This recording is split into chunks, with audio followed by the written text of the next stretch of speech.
This is very unprecedented times in the NBA. Not something we usually see players take pay cuts every now and then. Yeah. But none of this sort of level. So we go over to the Garden. Jalen Brunson, after having probably his best season of his career, has agreed on a 4-year, $157 million contract to remain in New York.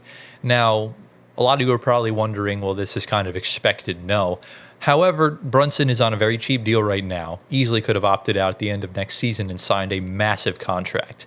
However, he left $113 million on the table to remain in New York and sign a much cheaper extension to give the Knicks more flexibility moving forward after just mortgaging their entire future on Mikal Bridges and OG Anunoby. I saw this coming. Ian Begley and Fred Katz were always talking about it on Twitter. They were kind of on top of it. They're like, he's going to – and then I even saw even when midnight struck, what was it, 3 days ago? They're like, it's Jalen Brunson extension day. I'm like, he's going to sign. Oh, yeah. Obviously he took this deal. He can recoup all of that $113 million once this new deal finishes, because the Knicks will be in a much easier cap flexibility space by 2028, 2029, hopefully. We don't know 5 years down the line what happens. But yeah, it's this just, he wasn't leaving. He's staying there. He loves the fans. The fans love him. His father's there. He wants New York, the spotlight, and he didn't have that in Dallas, unfortunately. He could have with Luka if he stayed and they played him correctly. But They did play him correctly.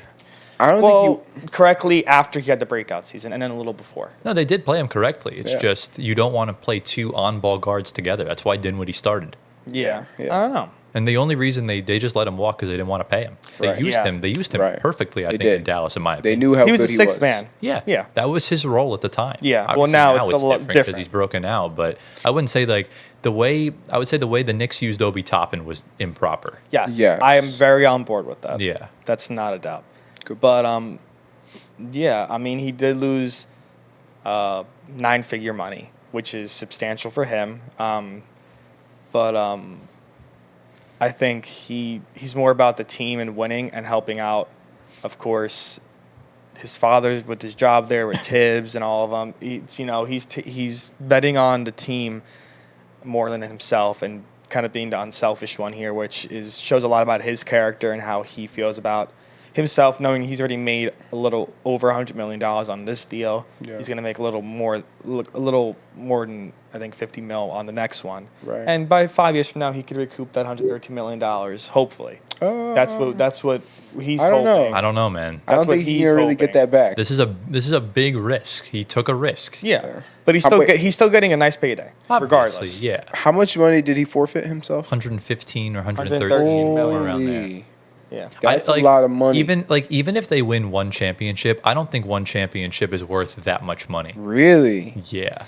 I think it is. This is more about... Especially if you're your number one option on the team. Right. I think with this, Jalen is setting a standard about with the relationship with players and agents and their teams, and he's putting the money aside and just focusing on basketball. Yeah. I think you've essentially contradicted yourself in the sense that all the Knicks agents are Leon Rose's son or has something to do with Leon Rose and the Rose family.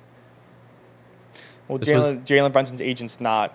But he still works in the same agency. Correct. This is all a nepotism-based team. He literally got on the team through nepotism. Yeah.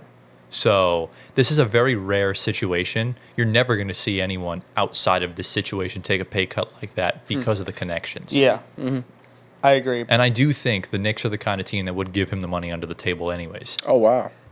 Yeah. So well, think about it. He's getting a whole lot of money from other different different sources of income. He low-key could have put that $113 million into another fund or something for himself to benefit that he's not getting through the NBA. I don't think it's worth it. He's already getting millions and millions of dollars, right? But what's more important when you die, right? When you pass away, all that money that you made, it's not yours anymore. Exactly. So I think he's trying to leave a legacy. Legacy is what's going to last rather than the money. You don't want to leave the money for your family? You could do that, but like I said before, he already has millions and millions. I think building a name for yourself and your family is of more value than the money itself. I think what I like the most about this for Brunson specifically, do you realize how much pressure this takes off of him?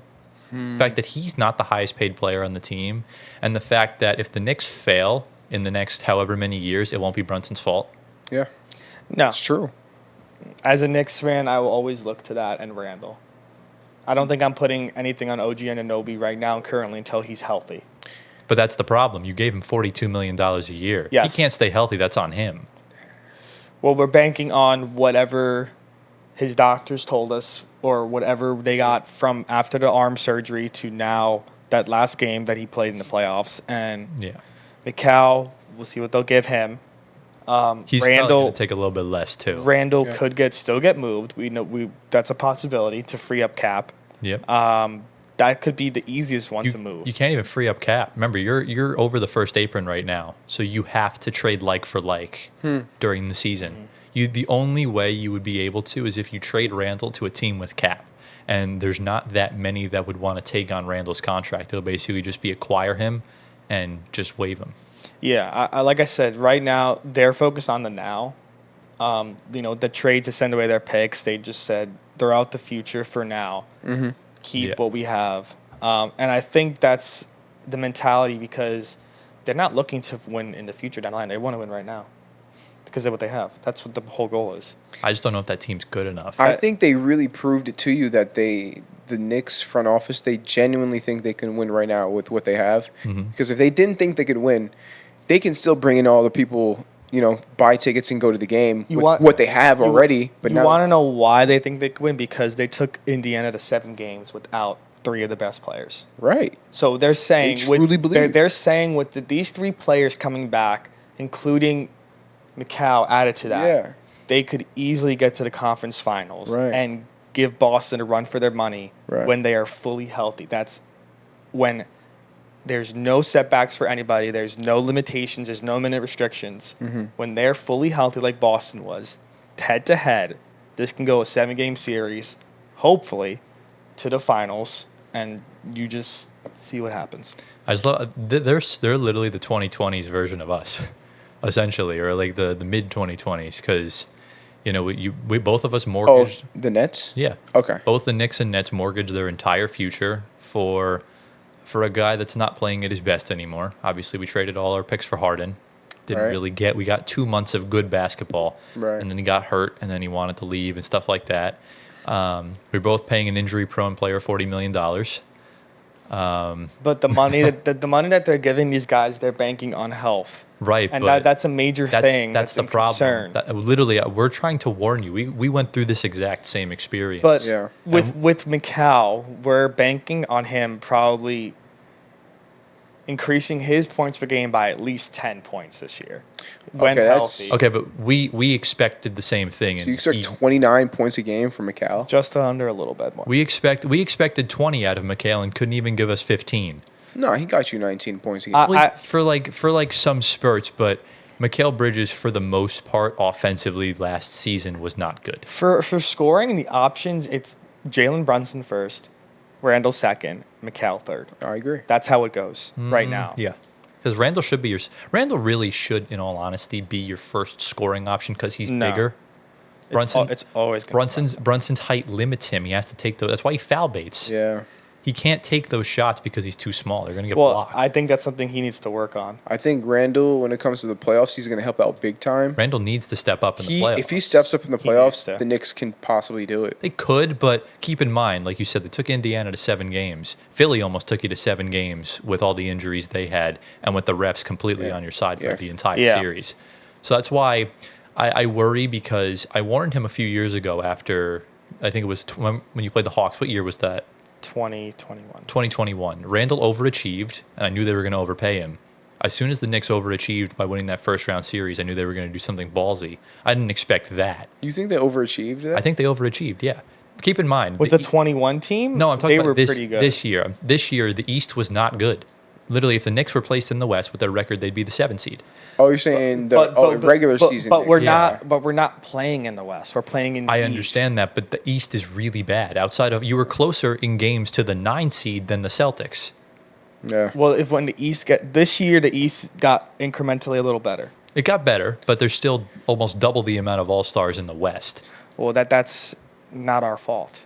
I understand it's not your fault, but it almost gives you false hope. I genuinely believe if they figured some way to get Hartenstein back without paying OG, it would have been the best team we've seen in years. But I now don't- with Mitch there, it's kind I don't of taking it down. I don't even think Hartenstein would have been the move. I agree. I think you just need to get a center that's better than Mitchell Robinson. Yeah. And But- essentially get a better power forward, because I don't think you can win with Randall as your first option.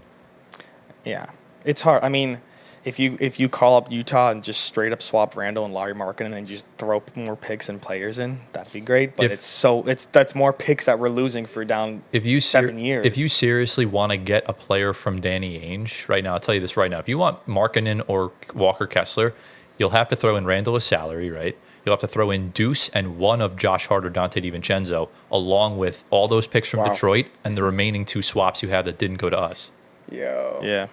That's for Larry Markkinen. Yeah. Keep in mind, because you just gave up 6 for Mikal Bridges. So that's going to be the starting point for Danny Ainge on anything. And it's not like you can sit up here and call Danny Ainge delusional, but keep in mind, he got all those picks from us from the Celtics trade. He got 5 first-round picks for Rudy Gobert, as well as Walker Kessler. And then he also got Larry Markkinen in the Donovan Mitchell trade. So I think he's probably proven himself to be probably one of the greatest. I said Grest, one of the greatest GMs of all time. So I think the Knicks Yeah. have to look elsewhere. Yeah. I mean, when trade deadline comes, which is February. next year, we'll see what the team's looking like at that current moment in time. Who's injured? We're hoping nobody. But what their needs are.